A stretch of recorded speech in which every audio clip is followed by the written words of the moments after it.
Donald Trump's Jeffrey Epstein scandal has MAGA world imploding. Not only is Donald Trump losing support from his voters, going to war with his cabinet secretaries and having his press secretary lose her mind publicly, but the people tasked with pushing propaganda for Trump, they can't even do it. And it is why last night we saw a Fox host collapse as Epstein evidence was played on his show that completely screwed Trump, only moments after Stephen Miller went on air and completely lost his mind as well. We're going to get into all the craziness, but before we do, if I could quickly ask you to leave a like on this video, and if you haven't already and you enjoy our channel, to hit that subscribe button because it goes a long way in supporting our work. Now, before we get into that Fox host's freak out and Stephen Miller's collapse, I want to start with what Lawrence O'Donnell had to say last night, all the context we need with new reporting as well on the Epstein scandal.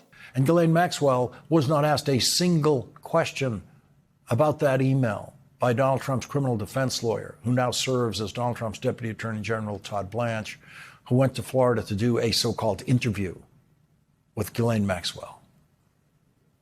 The Justice Department could have had that email and hundreds of other emails that we haven't seen yet that would be very specific about Donald Trump and Jeffrey Epstein and Ghislaine Maxwell, that would have been legitimate and serious points of questioning for Ghislaine Maxwell, who's never, ever answered questions to any federal prosecutor or in her federal criminal trial about any of this.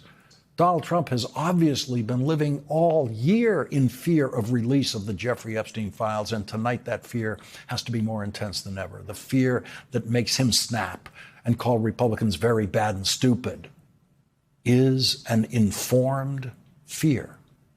It is not an irrational fear. It's an informed fear, because Donald Trump knows exactly what his relationship with Jeffrey Epstein was. We don't. Donald Trump knows exactly how much direct exposure and familiarity he had with the people Jeffrey Epstein calls the girls in his email. We don't. We don't know that, but Donald Trump does.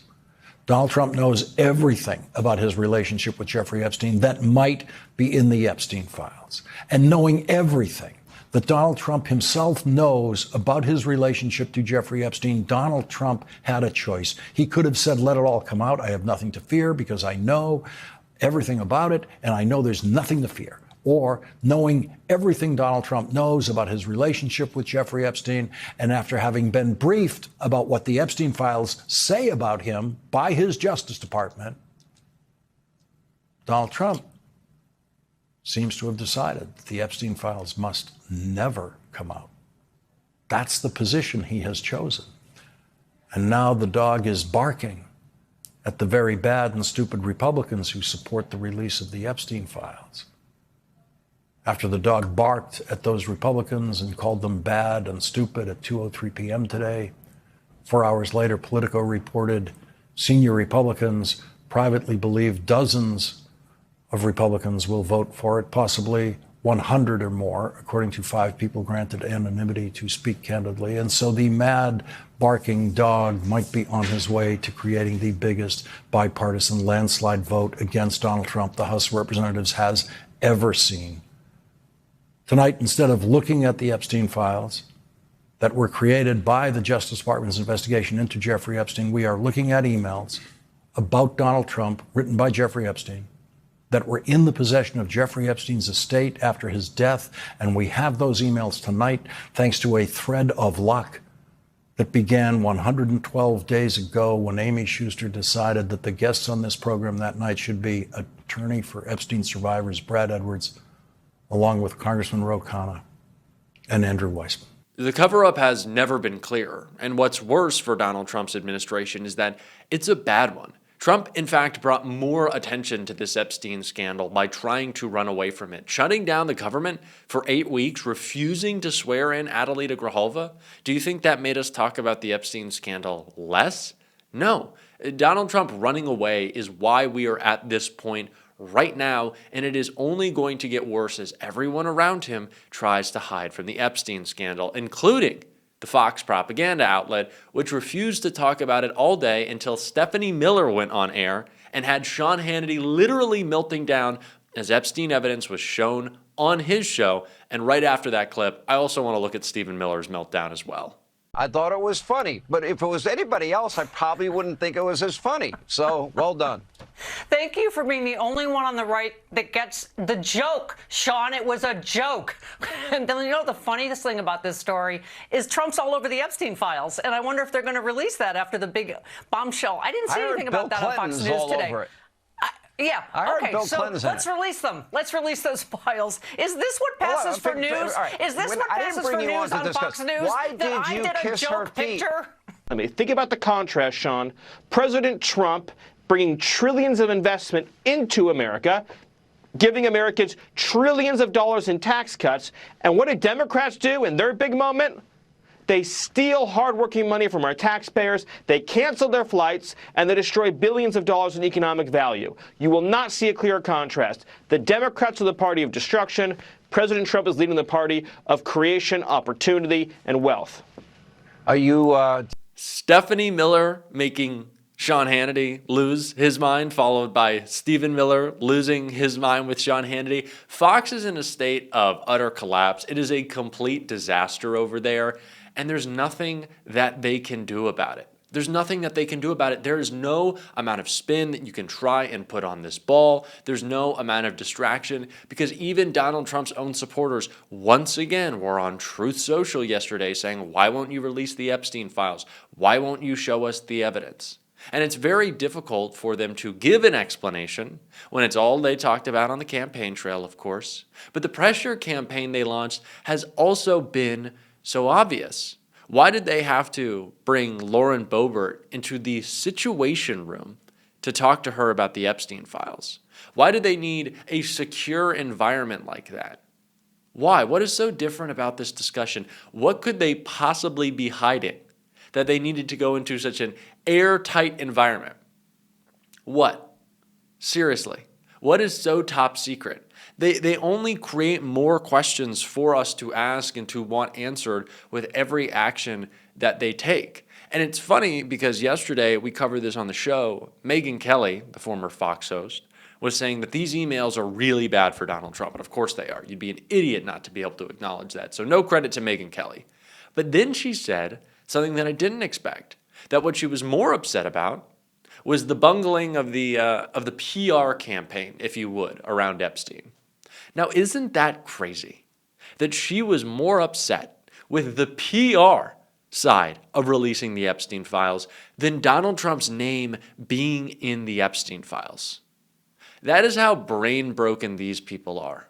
That is how completely out of touch they are. These are the people who have railed for years about the Democratic elites and how we weren't in touch with the world and real society, and the coastal this, and the Gavin Newsom that, and the Nancy Pelosi, and now it's Iran Mamdani. And now they're out of touch. They don't get it. They're crazy people. Megyn Kelly is worth a lot of money. Megyn Kelly spends a lot of time around a lot of rich people. Megyn Kelly spends a lot of time around a lot of powerful people. And Megyn Kelly's biggest concern? PR. Not Epstein. Not the abuse that happened to young girls. In fact, Megyn Kelly also said, and I'm not going to play the clip because I don't even want to hear from her, when talking about this Epstein scandal, she said, well, we really got to look at the specifics of these facts, because there's a big difference in trafficking a 5-year-old and a 15-year-old. Megyn Kelly wants to debate how bad trafficking is at each given age for minors right now. That is the MAGA cope that you're seeing. That's the conversation that they want to have. They want to talk about, well, how do we do the PR better? How do we do the PR better? This reminds me of a lot of stuff that you see from Benjamin Netanyahu. No surprise, his connection to Epstein. But when you see Israeli officials talking about how they're responding to the public sentiment shift against the genocide that has been committed by Israel, they're often talking about PR. We need to win the PR game. We need more social media. We got to make sure Larry Ellison buys TikTok. Or stop committing a genocide. or stop defending pedophiles. And that goes for the Israeli government and Donald Trump's administration. This is not about PR. You can't PR your way out of this. And the fact that they think that shows, again, detached from reality. Detached from reality. But to bring them back into it, what Ro Khanna had to say last night, spot on. Well, I think we need to investigate and interview Maxwell again, although, of course, her credibility is not very high. But we also know that there are other emails. There are more emails that likely mention Donald Trump, and we need to investigate those and see really two things. I mean, there's a question about what happened with underage girls, but there's also a question of how many people, including Donald Trump, did they know about the abuse, and did they just sit there and not do anything with the abuse? And that is, in my view, equally damning. I mean, who does that if you know someone is raping junior high girls to just sit there and still be friends with them? And this whole thing is going to come and be exposed, both Donald Trump and what I call the Epstein class. They need to have their day of accountability. What do you expect to see next week? Is it just the vote on the discharge petition, or will there be any other developments next week?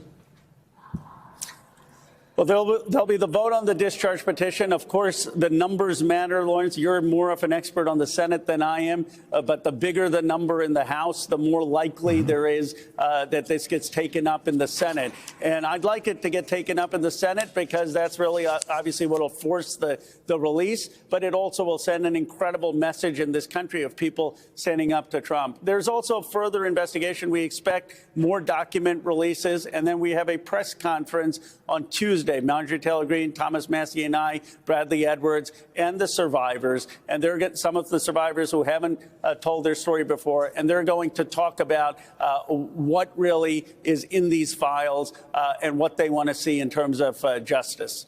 Congressman Ro Khanna, thank you very much for joining us once again tonight on this important story.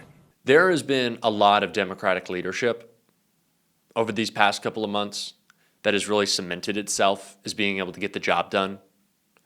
Ro Khanna comes to mind. Robert Garcia comes to mind. Jasmine Crockett's ability to hammer this message constantly. I think the new generation in our party might be the way to go. I don't know. That might be crazy, but I think this new generation of leadership that has been on the money, maybe that's who we lean on instead of the 8 Democratic senators who caved and Chuck Schumer. I think we go with the Robert Garcias of the world. And we're going to keep talking about that on this show. If you want to support that, as always, you can hit that subscribe button, leave a like on this video. If you stuck around to the end, drop a blue heart in the comments. Keep on fighting, y'all. Don't let them silence you. And until next time, I'll see you soon.